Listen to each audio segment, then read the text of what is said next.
I'm a short 5'2" female living in Colorado. I'm 18 now, but the story happened when I was 14, leading up to last year. I've been living with my grandfather a few towns over from the rest of my family since the summer of my freshman year of high school. The first summer here started well, working with my grandpa and making a lot of money. I was happy being alone. After spending the last 13 or so years in a house full of 5 people, it was nice to be in a house where I had my own space and room with a big bed. I thought it would be nice in a smaller town where I didn't really need to know anyone and could just make new friends.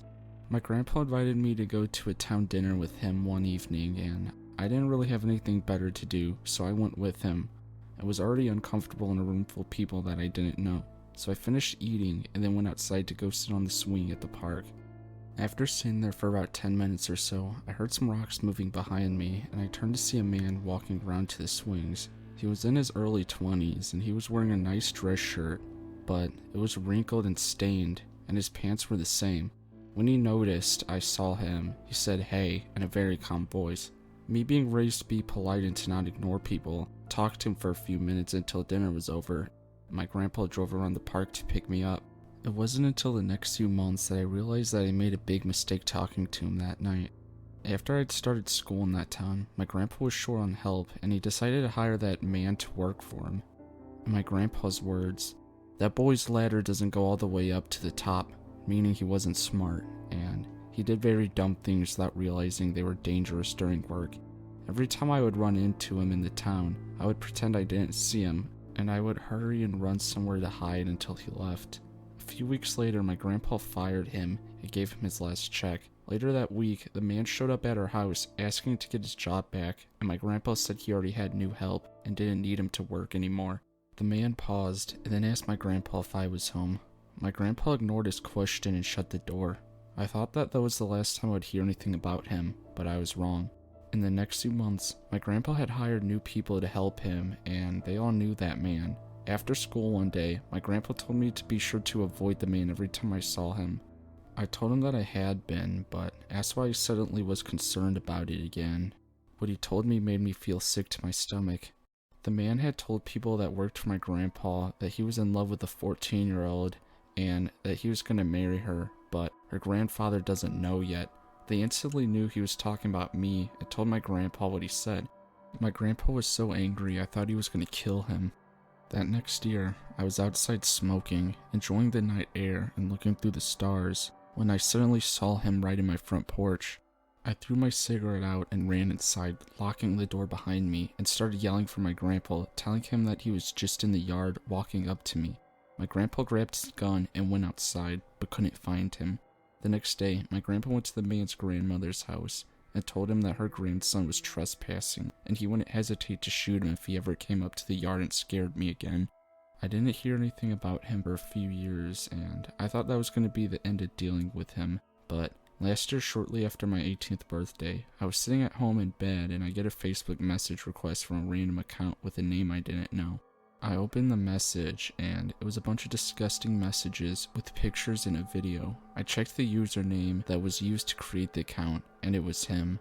I freaked out and started crying and called my oldest sister, and she took a screenshot of the messages and sent them to our mother so she could use them as evidence of harassment to go to the police. We eventually did go to the police, and now I'm just hoping that it'll be over for good.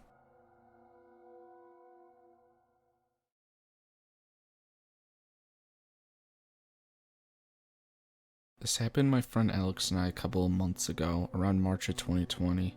We both attended a school on California's Central Coast. One weekend in April, Alex invited me to join him on a drive a few cities up north where he was interested in picking up a dog to foster.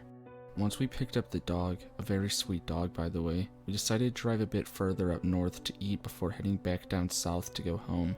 We order ahead, and once we arrive we pick up the food. Dine-in regulations already at place because of COVID. Since we're both new to the area, we Google a nearby park and head there to eat our food. We pull up to a pretty empty park, except for like one other car. He parks on the curb, in front of another car. This is important later. We quickly walk a few feet to a bench and a table near the curb, tie the dog to a public barbecue grill next to us, and we begin to eat. We are almost immediately approached by a man intent on talking to us. He specifically asks about the dog, how old he is, his nature, is he mean, does he bite? Alex is busy answering the man's questions while trying to calm the dog down, which eventually turns to him shifting his attention only to the dog. The conversation ends, but the man just stands there for a minute or two, just staring at us. But I only noticed because Alex is still making sure the dog doesn't try to escape. We both, however, agree that the conversation was kind of weird. Anyway, the man walks away towards a shaded area next to the restrooms, under a large hood or whatever the thing's called that are in a lot of parks in California. I noticed that he sits with another man that I hadn't noticed previously, but I think nothing of it. At this point, the dog is still being troublesome, but we continue to eat. I begin to feel like we're being watched and look over and see the two men are just staring at us, not talking to each other at all. I think it's weird and I'm starting to feel a little weirded out. Alex is still struggling with the dog, and when I look over again, I see only one of the men. It was one who didn't approach us that was still sitting there, and then when I look again, the one who did approach us is hiding behind a vending machine, poking his head out to look at us, and I catch him. Without hesitating, I tell Alex to grab his shit and get into the car. He doesn't question me, and we gather our stuff and put it into his car. As we do so, the man is still sitting and watching us. He begins to approach us, and as soon as we get into the car, he begins to talk to us, asking about the dog and asking if it's nice. He starts to ask if it's protective. Alex barely answers him, and then he starts the car. The man then walks past our car and gets into the car parked behind us, where someone has been inside watching us the entire time from just a few feet away, without either of us realizing. Over the next 10 to 15 minutes, we pull out of the parking lot and the other car does too, out of the same exit. We immediately fear that they might be following us, so Alex does a bunch of random series of turns until we end up in a neighborhood, and sure enough, the car is still behind us. They're tailgating at this point and we're both freaked out, so we do a few more random turns until we enter a roundabout in which Alex very poorly exits. He's a shit driver and they lose us. Very stupidly, we map another park for us to finish eating and arrive at the park with a good amount of people, only a few streets away. We park, sit on a bench, and keep eating. Maybe 5 minutes later, Alex notices the same car enter the parking lot, and they park near where we were eating. No one exits the car, and we just grab our shit and leave. This time down south, the car starts to pull out too, but luckily we enter the street first and get ahead until we hit the freeway that takes us home. Weird ass potentially dangerous central coasters. Let's never meet again.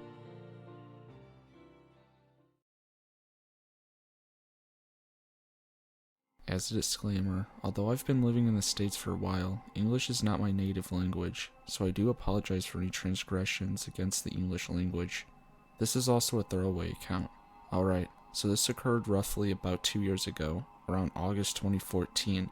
My husband, whose nickname is Skeeter, and I had just moved to a small town in Nevada from the bustling city of Los Angeles, California. For safety and practical purposes, I will not disclose the exact location of our residence, but I will say the area's population is definitely below 900 people. We had just moved there shortly after the birth of our first son, having decided that the small town life was for us as a young couple and as young parents. Jobs are easier to come by, the pace is slower, expenses are reduced, it would be a perfect place to raise our family. Surprisingly, the only concern I had about the place was the fact that everything was so spaced out, with the nearest house being a little over a mile away. In case of any emergency, my neighbors had little to no assistance.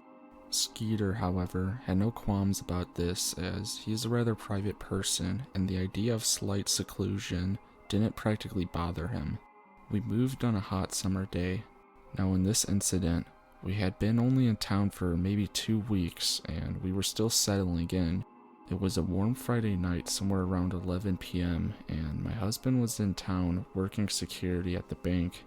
Our son Julius was only 3 weeks old, and very colicky, and this night he was just insufferable. No matter what I did, he wailed his lungs out.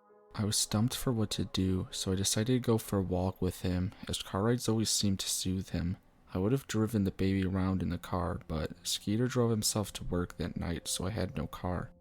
I should mention that we have 2 dogs, a 2-year-old German Shepherd named Titus, and a 4-year-old Maltese named Dasha. I figured they would need a walk before I managed to calm Julius down, and we all turned in for the night. One thing about Dash and Titus are that they are very overprotective of me and the baby, and will raise the alarm at the smallest of threats. It made me feel safe walking alone outside in the pitch dark with a newborn, miles away from any human beings and the security of my husband. So I threw on their leashes and strapped the bawling Julius to my chest, heading out the back door and making sure my keys and phone were in my pocket. There's a winding, unpaved trail that starts a few feet to the left of our back porch and leads to a thatch of tall trees. It's about a 10-minute walk down, but I wasn't afraid due to the fact that I'd grown up taking hikes in the Topanga Canyon and going on camping trips in Big Bear as a child. The walking seemed to do the trick, as within a few minutes, the baby quieted down and my dogs finally relaxed. They were always tense when Julius was fussing. I was just about to pass the wide shrewberry and tall grass that you see right before you get to the firs when I felt resistance on the other end of the leads. I glanced back and Dasha and Titus were paused and looking off to the right of the path at full attention. As a mother and a female, this of course made me very paranoid, and I gently tried to coax them to keep walking. Both took a few steps, but Dasha stopped again, and I could see her fur was standing on end. Titus began to growl, which freaked me out because he was the chill one of the two, and I'd rarely even heard him growl. This time, I hissed my command, and they hesitantly moved forward. At this point, I was beyond petrified, as I had no idea what the hell was out there, and causing my dogs to go crazy. Even if I did, what the hell could I do with a baby and 2 dogs and no protection? I decided to turn around and go back home. Forget this whole situation. Right? Wrong. We had been heading southwest, back in the opposite direction that we had came from, about 2 minutes, when a figure stepped onto the weathered path. Literally, there are no words to describe the icy, potent fear running through my veins at the small figure that was just a few feet in front of me. I'm about 5'2", give or take, and this person, or whatever the hell it was, is several inches shorter than me, maybe the height of an average 10-year-old. The creepiest fucking part is that this thing had a pig mask on, with a mouth crudely carved in a crooked smile and smears of dark liquid all over the face. I don't think it was blood, but I digress. We were just standing there staring at each other for what has to be 30 seconds when all of a sudden Dasha and Titus launched themselves at Pigman, snarling and snapping at him aggressively. It was almost rapid, and it should have scared a normal person, but it didn't scare him. Pigman, what we'll be calling it from now on, looks down at my dogs in almost curious fashion. And I'm thanking God that the leashes are keeping them from seriously wounding this guy. I'm also trying to think of how to get myself out of this situation without freaking out too bad. To my surprise and happiness, the baby hadn't gotten scared and started crying from all the ruckus and was just cooing softly.